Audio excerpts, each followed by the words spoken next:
안녕하세요, 저스티스입니다. 지난 설문조사의 결과에 따라 이번 시간부터는 얼마 동안 유목민 역사 이야기를 해볼까 하는데요. 이번 시간에는 흉노나 돌궐, 몽골 등 개별 제국의 이야기보다 유목민 역사를 어떻게 볼지 전체적인 조망을 해보고자 합니다. 참고로 이번 영상은 작년에 저스티스 채널에서 업로드한 1년의 유목민 이야기를 모두 보셨다는 전제 하에 출발하는 영상이기 때문에 아직 안 보신 분들께서는 적어도 중앙유라시아의 개념편과 흉노에 대한 기본적 이해편이라도 이번 영상과 함께 꼭 보시기를 추천드립니다.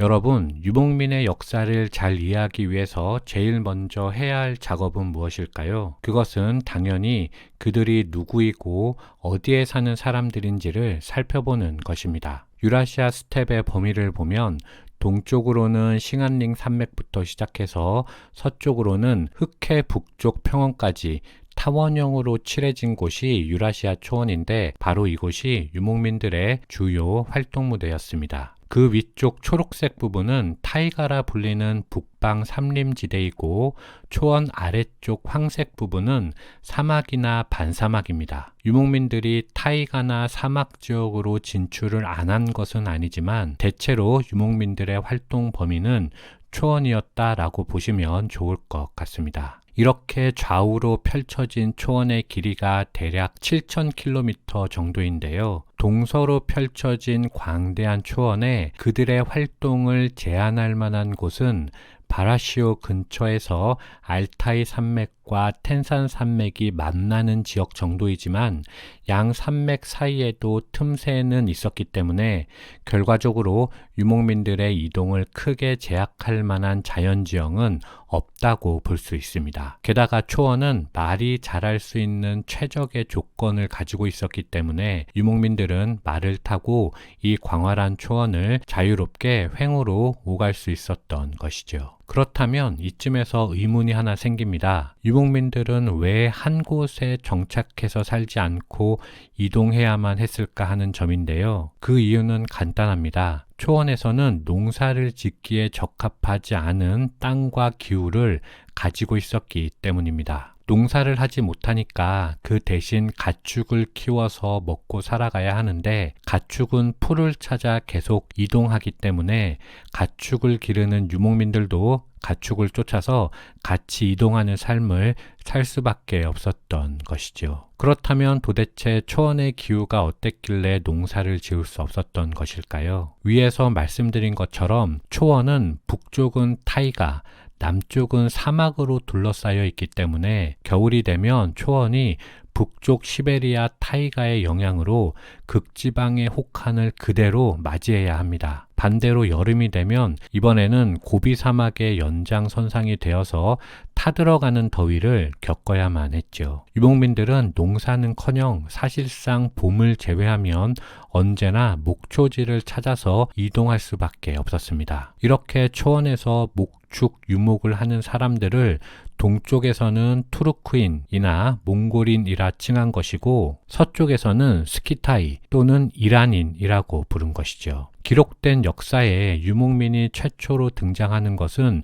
스키타이이기 때문에 선사시대의 유목민의 이동은 주로 서쪽에서 동쪽으로 이루어진 것으로 봅니다. 하지만 흉노가 등장하면서부터는 스키타이는 사라지고 점차 동쪽에서 서쪽으로 이동하는 것이 명확해지죠. 흉노에 이어 등장하는 돌궐 제국이나 위구르 제국, 몽골 제국 등이 모두 이 같은 예가 되겠습니다. 정리해보면 기록으로 남겨진 대부분의 유목민 역사는 내부적으로는 대체로 투르크인과 몽골인들이 더 좋은 목초지를 차지하기 위한 서로 간의 투쟁의 역사라 할 수 있고 외부적으로는 투르크든 몽골이든 어떤 강력한 세력이 유목 집단을 통일하면 그때부터는 외부 문명과 충돌한 역사로 볼 수 있겠습니다. 흉노부터 몽골까지 모두 그런 패턴이죠. 다만 유목 집단과 정주 문명 간의 쟁투는 기록으로 남아있어 우리가 공부할 수 있지만 투르크와 몽골 사이의 내부 투쟁의 역사는 기록으로 많이 남아있지 않다라고 보시면 될 것 같습니다. 최초의 유목민은 스키타이이지만 대략 기원전 2세기 스키타이가 사라지고 난 후부터 17세기까지 유목민이 주로 활약한 지역은 현재의 몽골 지역에서 대부분 출발하기 때문에 몽골 초원을 예로 말씀드려 보도록 하겠습니다. 지도에서 보면 여기가 몽골 초원인데요. 이곳에 넓게 펼쳐져서 살던 사람들을 주로 몽골인 또는 투르크인이라고 부릅니다. 그들을 외모적으로 구분하기는 힘들고 사용하는 언어로 구분하는 것이죠. 몽골인은 몽골어, 투르크인은 투르크어를 사용한 것입니다. 그리고 몽골 초원 밑에는 동양의 대표적인 정주 문명인 중국이 있습니다. 그 사이에는 유목민이 남쪽으로 넘어오지 못하도록 만리장성이 가로막고 있는데 위에서 말씀드린 것처럼 추위와 더위 때문에 혹은 초원에 가뭄이 들어서 풀이 마르거나 가축이 폐사해버리면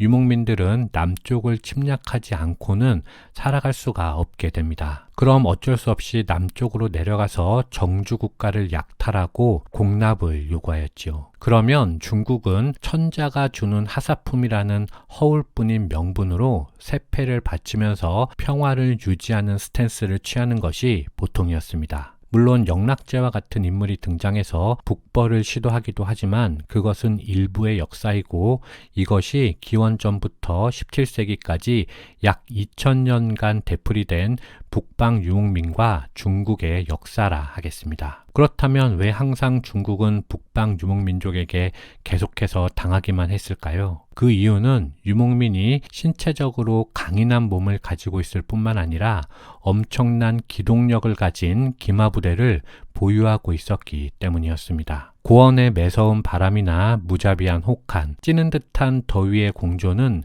신체적으로도 유목민들을 지구상의 어느 지역의 사람들보다도 강인하게 만들어 주었습니다. 게다가 유목민들은 모두 이런 가혹한 환경에서 단합된 힘으로 살아갈 수밖에 없었기 때문에 족장의 명령에 예외 없이 따를 준비가 되어 있는 충성스러운 사람들로 구성되어 있었죠. 그런 사람들이 강력한 조직력을 가지고 자신들이 많이 보유한 말을 타고 남쪽으로 내려오면 농경사회는 언제나 유목민의 군사력에 굴복할 수밖에 없었던 것입니다. 그렇게 정주 문명을 정복한 유목민은 중국에서는 황제 또는 데카네, 페르시아에서는 왕애, 인도에서는 황제애, 셀주크에서는 술탄이 되어 자신들을 정주 문화에 적응시키면서 반중국인, 반페르시아인이 되었던 것입니다. 물론 중국과 페르시아 또는 러시아와 헝가리인들도 기마에 맞게 자신들의 의복을 개조하고 유목민에 대항하였지만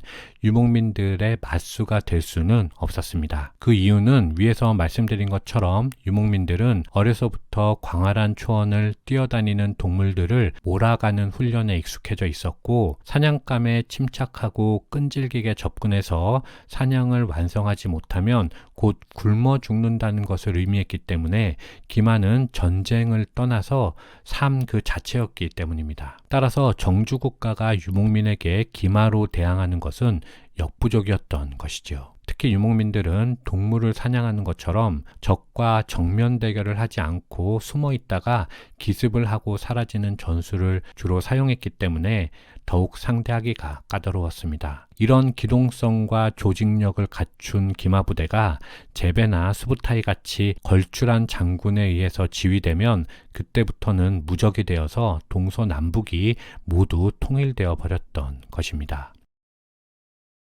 이렇게 한 유목부족이 남쪽으로 내려와서 초원이 비워지게 되면 또 다른 굶주린 유목민 공동체가 그 초원을 차지하고 또다시 자연재해를 만나 정주 문명을 침투하는 일을 반복하게 되는데 이것이 유목민 역사의 핵심 패턴입니다. 그렇다면 이렇게 강력한 유목민이 정주 문명에게 군사적으로 역전당하는 것은 언제부터냐? 그것은 총과 포가 발달하는 16세기부터라고 할 수 있습니다. 예를 들면 서쪽에서는 러시아의 이반 내제가 마지막 남은 칸국들을 정리하기 위해서, 동쪽에서는 강희제가 오이라트를 제압하기 위해서 사용했던 대포들이 유목민들을 더 이상 정주국가에 대항하지 못하고 역사 속으로 사라지게 만든 이유가 되는 것이죠. 저스티스 채널에서도 몇 달 전에 유럽의 총포 이야기를 몇 편에 걸쳐서 업로드한 적이 있으니 관심이 있으신 분들은 보시면 좋을 것 같습니다.